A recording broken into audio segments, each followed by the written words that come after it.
Saya mau cerita. Ada dua orang sahabat yang tinggal di sebuah desa kecil di Italia. Sebut saja nama mereka adalah Pablo dan Bruno. Mereka adalah anak muda yang memiliki impian yang tinggi. Mereka sering berkhayal bagaimana kalau suatu hari nanti mereka menjadi orang terkaya di desanya. Keduanya merupakan orang yang sangat ambisius. Yang mereka perlukan adalah sebuah kesempatan. Pada suatu hari, kesempatan itu pun datang. Kepala desa memutuskan untuk mempekerjakan kedua anak ini untuk membawa air dari sungai ke sebuah penampungan air di tengah desa. Keduanya masing-masing membawa 2 buah ember dan segera menuju ke sungai. Menjelang sore, keduanya telah mengisi penampungan air sampai penuh. Kepala desa menggaji mereka masing-masing berdasarkan jumlah ember air yang mereka bawa. Wow, Pablo dan Bruno senang sekali. Ini berarti impian mereka akan segera terkabul. Mereka sulit percaya jika mereka bisa mendapatkan rezeki sebanyak ini. Mereka bekerja lebih keras lagi setiap hari agar bisa mengangkut air lebih banyak. Namun, Pablo mulai merasakan ketidaknyamanan. Ia tidak yakin pekerjaan ini bakal buat impiannya terwujud. Punggungnya nyeri dan kedua telapak tangannya lecet-lecet. Kian hari, kian takut saat harus pergi bekerja. Ia pun mulai berpikir keras, mencari akal bagaimana caranya membawa air dari sungai ke desanya. Pablo mendapatkan ide. Bruno, saya punya rencana. Daripada kita mondar-mandir bawa-bawa ember setiap hari, kenapa kita nggak sekalian aja buat sebuah saluran pipa dari sungai ke desa kita? Saluran pipa? Ide dari mana itu? Seru Bruno. Kita udah punya kerjaan yang bagus, Pablo. Saya bisa bawa 100 ember sehari. Saya akan jadi orang kaya. Di akhir minggu, saya bisa beli pakaian baru. Pada akhir bulan, saya bisa beli seekor sapi. Dan pada akhir tahun, saya bisa bangun sebuah gubuk baru.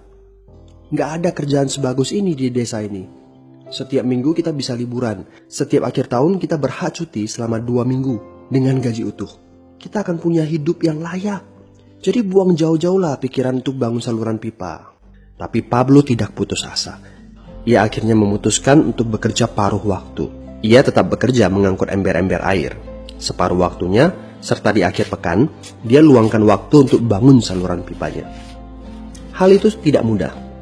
Penghasilannya otomatis menurun dan dibutuhkan waktu 1 hingga 2 tahun sebelum saluran pipanya bisa menghasilkan sesuatu yang berarti.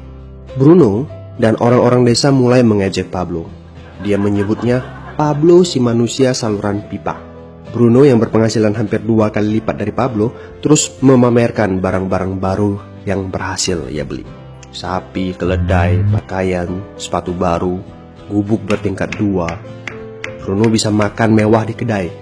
Orang-orang di desa menyebutnya Tuan Bruno. Sementara Bruno berbaring santai di sore hari pada akhir pekan, Pablo terus saja menggali saluran pipanya. Pada bulan-bulan pertama, Pablo memang tidak bisa menunjukkan hasil dari usahanya. Pekerjaannya memang sangat berat, bahkan lebih berat daripada kerjaan Bruno. Karena Pablo juga harus bekerja pada malam hari. Demikian pula di akhir minggu. Tapi Pablo selalu mengingatkan pada diri sendiri bahwa impiannya dibangun berdasarkan pada perjuangan yang dilakukan hari ini. Dari hari ke hari, dia terus menggali, inci demi inci. Sedikit demi sedikit, lama-lama jadi bukit. Dari 1 inci kemudian menjadi 1 kaki. Kemudian jadi 10 kaki. Kemudian 20 kaki, 100 kaki, dan seterusnya. Bersakit-sakit dahulu, senang-senangnya kemudian. Demikian dia terus menyemangati dirinya sendiri. Sepulang kerja, tubuhnya lelah sekali. Fokus pada hasilnya. Kata-kata itu terus ia ulangi dalam hati setiap hari saat dia pergi tidur. Sementara dari bar di desa itu terdengar gelak tawa mengiringinya ke alam mimpi.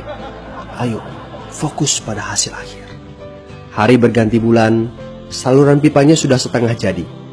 Saat beristirahat, Pablo melihat dari jauh sahabatnya Bruno yang terus saja mengangkut ember-ember.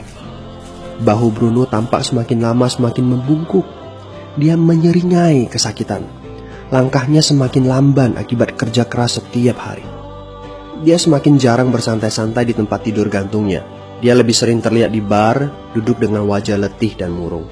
Saat pengunjung bar melihat Bruno, mereka saling berbisik. Hei, ini dia Bruno si manusia ember. Dia lebih suka duduk sendiri di sudut yang gelap ditemani botol-botol kosong di sekelilingnya. Akhirnya, saat bahagia Pablo pun tiba. Saluran pipanya sudah rampung. Orang-orang desa berkumpul saat air mulai mengalir dari saluran pipanya menuju ke penampungan air di desa. Sekarang, desa ini sudah bisa mendapatkan pasokan air bersih secara tetap. Pablo tidak perlu lagi membawa ember. Artinya, airnya akan terus mengalir, baik dia sedang bekerja maupun tidak. Air itu mengalir saat dia makan, saat dia tidur.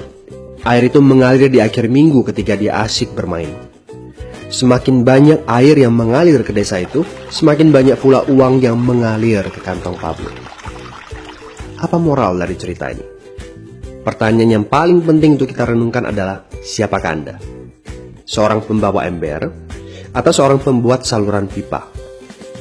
Apakah Anda hanya mendapatkan penghasilan jika Anda datang ke tempat kerjaan, seperti Bruno pengangkut ember? Atau Anda termasuk orang yang bekerja hanya sekali saja, kemudian Anda dibayar terus-menerus, seperti Pablo pembuat saluran pipa? Jika Anda termasuk orang kebanyakan, itu berarti Anda bekerja dengan menggunakan pola pembawa ember. Anda membarterkan waktu untuk mendapatkan uang. Maksudnya, bekerja 1 jam dibayar per jam, bekerja 1 bulan dibayar per bulan, bekerja setahun dibayar per tahun. Masuk akal kan? Masalahnya, dengan sistem pembawa ember, masuknya uang akan berhenti saat kita berhenti bawa ember. Artinya pendapatan kita hanya sementara alias tidak langgeng. Kalau di suatu pagi Bruno bangun dan punggungnya terasa sakit, sehingga dia tidak bisa bangkit dari tempat tidurnya, berapa uangnya akan dia dapatkan hari itu? 0 besar. Fakta yang harus kita sadari adalah, kita tidak bisa bekerja selamanya karena faktor usia dan kesehatan. Jika kita tidak sanggup membarterkan waktu kita, maka kita tidak akan mendapatkan uang. Pablo jauh hari sudah menyadari keterbatasan ini. Karena itulah dia langsung berpikir untuk menciptakan suatu sistem yang memungkinkan dia untuk terus mendapatkan bayaran baik dengan cara barter waktu ataupun tidak. Pikirkan ini. Bagaimana dengan Anda? Anda mau apa kalau besok penghasilan Anda berhenti? Apa yang akan terjadi kalau Anda dipecat? Apa yang terjadi kalau kemudian Anda sakit atau cacat sehingga tidak bisa membawa ember lagi? Bagaimana seandainya perawatan kesehatan yang mendadak yang harus Anda jalani menghabiskan uang tabungan Anda? Apa yang terjadi bila uang tabungan Anda itu langsung menguap dalam semalam? Kalau penghasilan Anda berhenti besok, untuk berapa lama Anda bisa membayar hipotek Anda? Cicilan rumah, mobil Anda, ataupun untuk biaya sekolah anak-anak Anda? 1 tahun, 6 bulan, 3 bulan, atau 3 minggu? Jelas. Apakah Anda bekerja sebagai penyapu jalan, bekerja di kantor, punya jabatan tinggi, atau memiliki toko, seorang profesional di bidang tertentu, tetap saja Anda membarterkan antara satuan waktu dengan satuan uang. Apakah dengan cara demikian Anda akan aman? Satu-satunya jalan untuk menciptakan keamanan yang sesungguhnya adalah seperti yang dilakukan oleh Pablo, yaitu membangun saluran pipa saat Anda masih bekerja sebagai pembawa ember. Dengan membangun sebuah saluran pipa, Anda cukup mengerjakan pekerjaan sekali saja, capeknya sekali saja, tetapi Anda akan dibayar terus-menerus. Saluran pipa ini akan memberikan Anda penghasilan walaupun Anda sedang tidur ataupun Anda sedang main. Penghasilan ini juga akan terus Anda peroleh setelah Anda pensiun, pada saat Anda sedang sakit ataupun cacat sehingga tidak bisa bekerja, dan juga dalam situasi darurat. Inilah yang disebut sebagai penghasilan pasif. Anda tahu, saat ini kami sedang membangun saluran pipa yang akan memberikan penghasilan pasif. Mau tahu caranya? Hubungi teman yang meminta Anda untuk menonton video ini. Dia punya akses untuk informasi yang Anda butuhkan. Mintalah video lanjutannya, atau jika memungkinkan, bertemu langsung dengan teman Anda.